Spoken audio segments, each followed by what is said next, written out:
세상의 변화를 포착하는 핫 시그널입니다. 사상결단 고금리 금융전쟁입니다. 미국은 제조업이 쇠퇴하고 중국의 부상으로 소비시장으로서의 위상도 흔들리고 있습니다. 막대한 재정 적자를 메우기 위해 달러를 무제한으로 풀어 간신히 연명하고 있습니다. 그 결과 물가가 폭등하면서 인플레이션이 발생했습니다.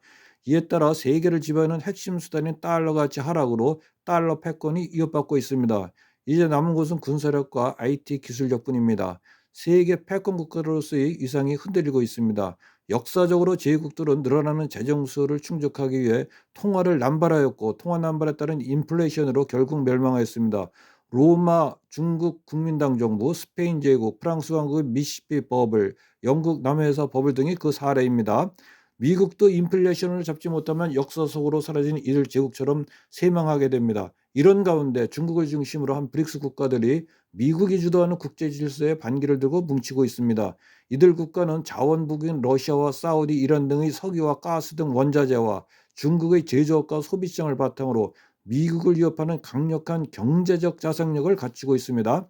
이들 국가들은 미국 없이도 살아갈 수 있어 미국의 영향력이 급격히 미약해지고 있습니다. 이처럼 미국은 새로운 돌파구를 차지해야만 하는 절체절명의 위기에 처해 있습니다. 미국은 이런 상황을 돌파하기 위해 달러 패권을 이용한 고금리 정책을 펴고 있습니다.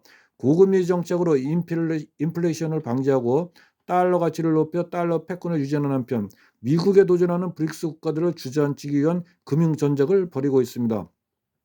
미국은 우크라이나 전쟁으로 러시아를 패퇴시키고 고금리 정책으로 중국을 공격하고 있습니다. 이 금융 전쟁은 어느 한편에 망해야 끝나는 살벌한 전쟁입니다. 세계 패권을 놓고 벌이는 사생결단의 전쟁입니다. 월가의 왕제인 제이미 다이먼 JP 모건스 회장이 기준금리인 7%의 스태그플레이션을 동반한 최악의 상황을 준비해야 한다면서 지정학적 위험이 가장 큰 위험 요소라고 경고한 것도 이런 배경을 염두에 둔 발언일 수 있습니다. 지금보다도 훨씬 높은 고금리 시대가 오래갈 수도 있는 것입니다. 현재 미국의 주적인 중국은 부동산 문제에 발목을 잡혀 콘에 몰려 있습니다. 미국은 이런 기회를 이용해 금리를 계속 인상해 중국을 주저앉히려 할 것으로 보입니다. 문제는 우리나라입니다.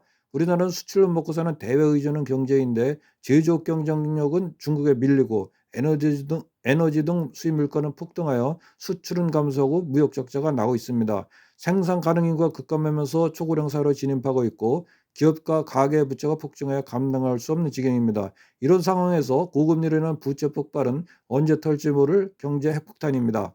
IMF 때보다 심각한 경제위기가 올 수도 있습니다. 현실을 직시하고 부채 디레버지를 해야 할 때입니다.